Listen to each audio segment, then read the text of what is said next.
Gujarat model आर्थिक model नहीं है।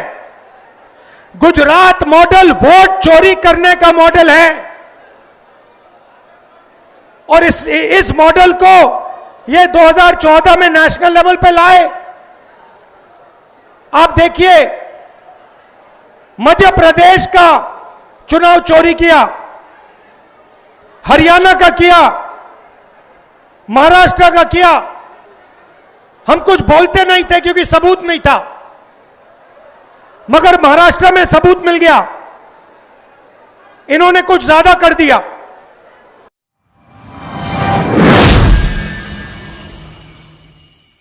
लोकसभा में विपक्ष के नेता राहुल गांधी लगातार चुनाव आयोग और बीजेपी के खिलाफ अपना आक्रामक रुख अपनाए हुए हैं। राहुल गांधी ने कहा कि गुजरात में गुमनाम राजनीतिक दलों को 4,300 करोड़ रुपए का चंदा मिला है। ये चंदा किसने दिया और इस चंदे का इस्तेमाल किस तरह से हुआ है, इसका कोई भी रिकॉर्ड नहीं है। उन्होंने चुनाव आयोग से सवाल किए कि वह इन राजनीतिक दलों पर कोई एक्शन लेगा या नहीं।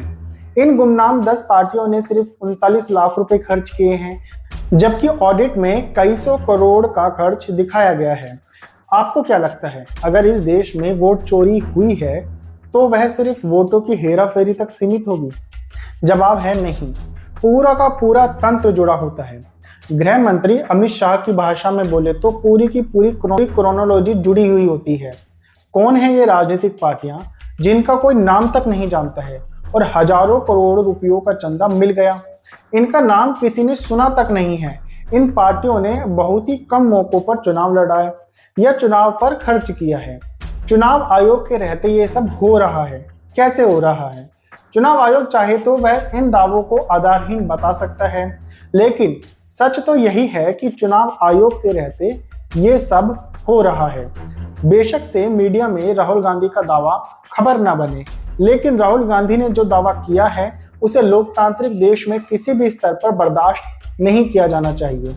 अगर यही बात पीएम मोदी या बीजेपी के किसी छुट भैया नेता ने कांग्रेस या किसी विपक्ष की पार्टियों को लेकर कही होती तो गोदी मीडिया इस पर 10 लोगों का एक पैनल बिठाता और इस खबर को किसी आपदा की तरह दिखाता और आपको यह विश्वास दिलाता कि विपक्ष एक लोकतांत्रिक देश में बहुत ही गड़बड़ कर रहा है, बहुत बड़ी गड़बड़ कर रहा है। लेकिन वह ऐसा नहीं करेगा, क्योंकि उनकी जवाबदेही आपसे ज्यादा उनके प्रति होती है जिन्हें उनसे फंड मिलता है। लेकिन कोई बात नहीं, आप यानी जनता के प्रति अपनी जिम्मेदारी को समझते हुए और इस देश के आधार से जुड़े मुद्दों को अहमियत देते हुए मैं आपके सामने यह मुद्दा उठाता रहूंगा। हमारे लिए पक्ष हो या विपक्ष, सभी आपके सामने मायने नहीं रखते हैं। मुद्दे हैं तो जरूर उठाऊंगा। राहुल गांधी ने सोशल मीडिया प्लेटफॉर्म एक्स पर इन गुमनाम राजनीतिक पार्टियों का जिक्र करते हुए पूछा कि हजारों करोड़ इन गुमनाम राजनीतिक पार्टियों के पास कहां से आए। इन गुमनाम राजनीतिक पार्टियों को कौन चला रहा है और पैसा गया कहां है?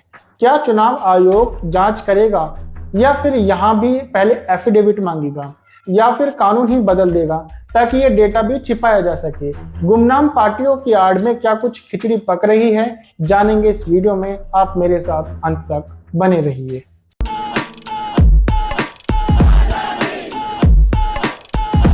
राहुल गांधी इन दिनों बिहार में 16 दिन की वोटर अधिकार यात्रा पर हैं। यह यात्रा 1,300 किलोमीटर से ज्यादा दूरी तय करेगी और 20 जिलों से होकर 1 सितंबर को पटना में खत्म होगी। इस यात्रा के माध्यम से राहुल गांधी और आरजेडी नेता तेजस्वी यादव वोट चोरी के मुद्दे को जनता के बीच रख रहे हैं। इसका असर बिहार की जनता पर क्या होगा, जनता इस मुद्दे को किस नजरिए से देखती है, यह तो चुनाव के बाद रिजल्ट में दिख जाएगा। लेकिन राहुल गांधी पूरे आत्मविश्वास और पहले की तुलना में और अधिक ताकत के साथ अपनी बात को जनता के बीच रख रहे हैं। राहुल गांधी के हाव भाव बता रहे हैं कि जो दावे वो जनता के बीच रख रहे हैं उसका उनके पास ठोस आधार है। गुजरात में रजिस्टर्ड 10 गुमनाम राजनीतिक दलों को 2019-20 से 2023-24 के 5 साल में 4,300 करोड़ का चंदा मिला। दिलचस्प बात यह है कि इस दौरान गुजरात में हुए 3 चुनाव हुए, जिनमें 2019, 2024 के 2 लोकसभा चुनाव और 2022 का विधानसभा चुनाव शामिल है। इस दौरान इन दलों ने महज 43 कैंडिडेट चुनाव में उतारे। उन्हें कुल 54,059 वोट मिले। इन्होंने चुनाव रिपोर्ट में कुल खर्च महज 39 लाख बताया। जबकि ऑडिट रिपोर्ट में 3,500 करोड़ रुपए खर्च दिखाया गया है। बाय द वे, यह पूरी डिटेल आप दैनिक भास्कर की रिपोर्ट में देख सकते हैं।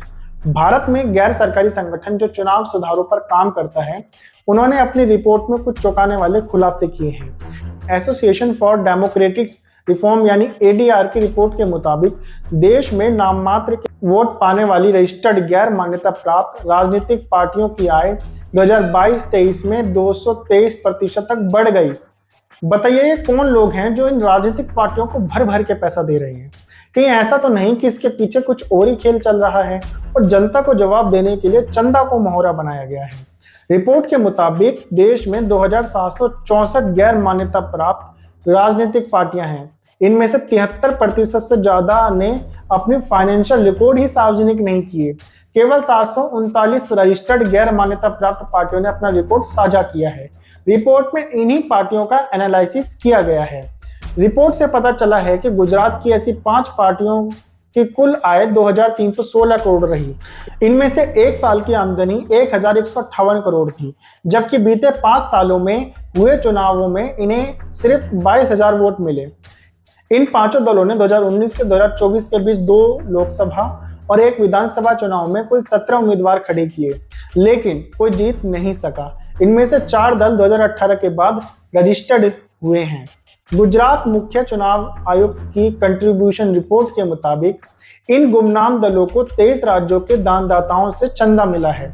इनमें से बीएनजेडी, सत्यवादी रक्षक और जनमन पार्टी ने सभी वर्षों की दोनों रिपोर्ट यानी चुनावी रिपोर्ट और ऑडिट रिपोर्ट जमा कराई है, जबकि मानवाधिकार नेशनल पार्टी समेत कईयों ने एक भी रिपोर्ट जमा नहीं कराई है।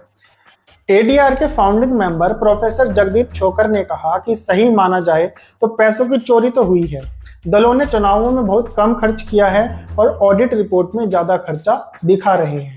सब कुछ आपके सामने है, कुछ तो गड़बड़ है जो छुपा रहे हैं। ऐसे ही थोड़ी नजरें छुपा रही हैं। फिलहाल इस वीडियो में इतना ही। मैं मिलूंगा आपसे अगली वीडियो में फिर किसी मुद्दे के साथ। तब तक के लिए नमस्कार।